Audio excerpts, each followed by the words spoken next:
15 رمضان المبارک جو ہے وہ امام حسن رضی اللہ تعالیٰ عنہ کا یوم ولادت ہے۔ جی ہاں، نبی پاک علیہ الصلوۃ والسلام کے مبارک نواسے، میرے آقا کے مہکتے پھول، جنتی نوجوانوں کے سردار مولا علی کرم اللہ تعالی وجہ الکریم کے جگر کے ٹکڑے، آپ کے بڑے صاحبزادے امام حسن رضی اللہ تعالیٰ عنہ کی آج بات ہوگی۔ آج ان کی شان کے بارے میں سنیں گے، اللہ نے کیسا مرتبہ عطا کیا، کیسا مقام عطا کیا۔ آپ جنت کے نوجوانوں کے سردار ہیں۔ آپ کی ولادت مبارک 15 رمضان المبارک 3 ہجری کی شب مدینہ طیبہ میں ہوئی۔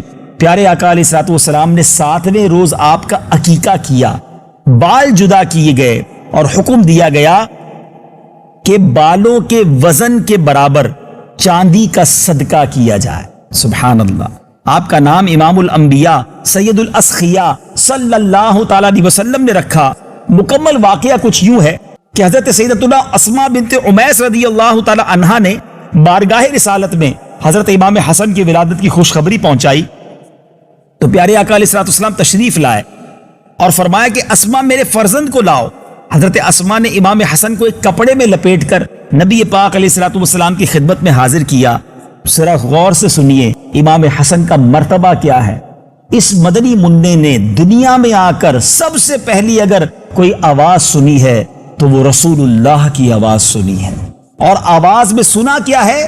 اللہ کا نام سنا ہے، کیونکہ آقا نے ان کے داہنے کان میں اذان دی، بائیں کان میں تکبیر فرمائی۔ مولا علی کرم اللہ تعالی وجہ الکریم سے میرے آقا نے دریافت فرمایا، تم نے اس فرزند کا نام کیا رکھا ہے؟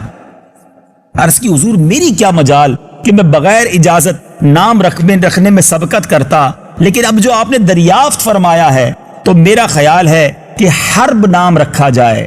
باقی پیارے آقا علیہ الصلوۃ والسلام آپ مختار ہیں، آپ جو فرمائیں۔ نبی پاک علیہ الصلوۃ والسلام نے ان کا نام حسن رکھا۔